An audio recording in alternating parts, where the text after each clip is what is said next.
Perkenalkan, nama saya Nimadisa Monika dengan nomor NIM 1926073 dari kelas 1A.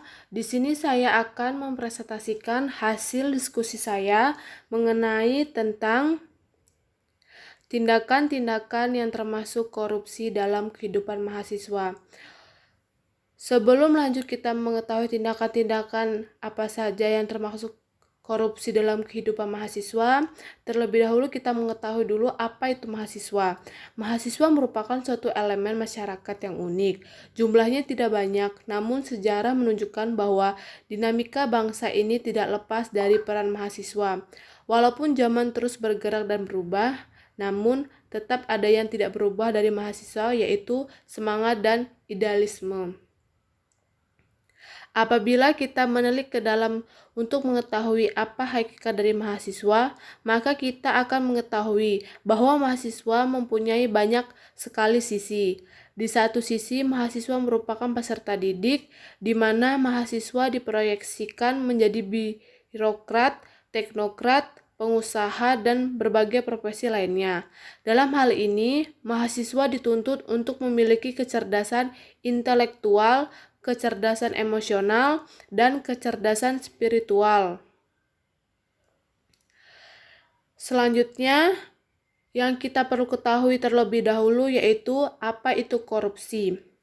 Mahasiswa harus mengetahui apa itu korupsi. Korupsi adalah perbuatan setiap orang baik, pemerintah maupun swasta yang melanggar hukum melakukan perbuatan memperkaya diri sendiri atau orang lain atau korporasi yang dapat merugikan keuangan negara. Selanjutnya, tindakan-tindakan yang termasuk korupsi dalam kehidupan mahasiswa yaitu yang pertama, bolos kuliah dan titip absen. Kita ketahui, cabut kuliah atau bolos merupakan aktivitas yang lumrah di kalangan mahasiswa. Banyak hal yang bisa menjadi penyebab seorang mahasiswa untuk tidak mengikuti kegiatan perkuliahan. Bagi para aktivis, alasan utama untuk bolos kuliah tentunya karena hal-hal yang berkaitan dengan masalah organisasi, entah itu rapat atau harus turun aksi ke jalan. Ada lagi alasan mahasiswa bolos yang merupakan satu hal yang lumrah karena bukan kehendak dari mahasiswa yang bersangkutan, yaitu sakit atau terkena musibah.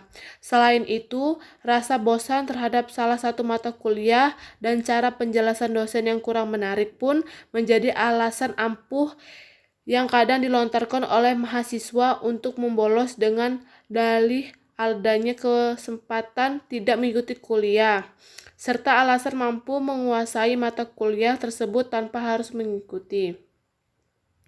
Yang kedua, mencontek saat ujian. Secara sederhana, pengertian korupsi adalah mengambil sesuatu yang bukan kepunyaan untuk kepentingan pribadi. Pengertian korupsi yang sederhana itu akan mudah kita jumpai di setiap kampus pada saat kuis, UTS, UAS tiba. Tidak sedikit mahasiswa menyontek atau dengan membuat catatan kecil untuk menjawab soal ujian. Alasan kuat mengapa para kaum intelektual itu menyontek tidak lain karena kurang atau malas belajar. Meskipun ia penuh kesibukan atau bekerja sambil kuliah, jadilah itu tidak mampu menjawab soal ujian. Memang betul, ada beberapa soal yang sangat sulit dijawab, tetapi bukan berarti soal ujian itu sulit semuanya. Yang ketiga, pasti kita sering dengar yaitu plagiat tugas. Plagiatisme atau tindakan menjiplak karya orang lain seakan telah menjadi budaya di masyarakat Indonesia, baik itu di kalangan akademik maupun di kalangan non-akademik. Kegiatan ini tumbuh dengan subur.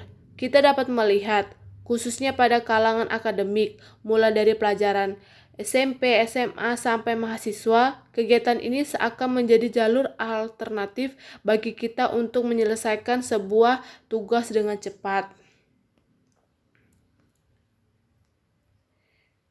Yang keempat, tidak mau bekerja sama dalam kelompok. Bukan rahasia lagi apabila di setiap tugas yang dibuat secara berkelompok, maka akan ada beberapa orang yang tidak mau berpartisipasi dalam mengerjakan tugas tersebut dan hanya ingin menerima hasilnya saja.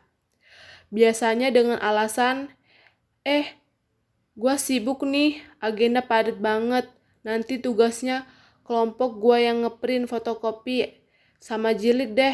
Nah, beberapa alasan tersebut yang menjadikan hal-hal sepele seperti itu dapat menjerumuskan dalam benih-benih jeratan korupsi. Menggunakan uang kuliah untuk kepentingan pribadi. Bagi kamu yang memulai memasuki semester baru perkuliahan, pasti disibukkan dengan berbagai macam pembayaran, beberapa di antaranya seperti uang kuliah, buku mata kuliah, hingga berbagai peralatan penunjang perkuliahan. Nah, jangan sampai uang yang diberikan oleh orang tuamu digunakan untuk keperluan pribadi yang tak berkaitan dengan kuliah. Nah, itu macam-macam perilaku koruptif yang wajib kamu hindari sebagai mahasiswa. Jangan sampai perilaku tersebut menjadi suatu kebiasaan burukmu. Baiklah, sekian hasil presentasi dari saya. Jika ada salah kata, saya mohon maaf, dan kepada Tuhan saya mohon ampun. Saya ucapkan terima kasih dan selamat siang.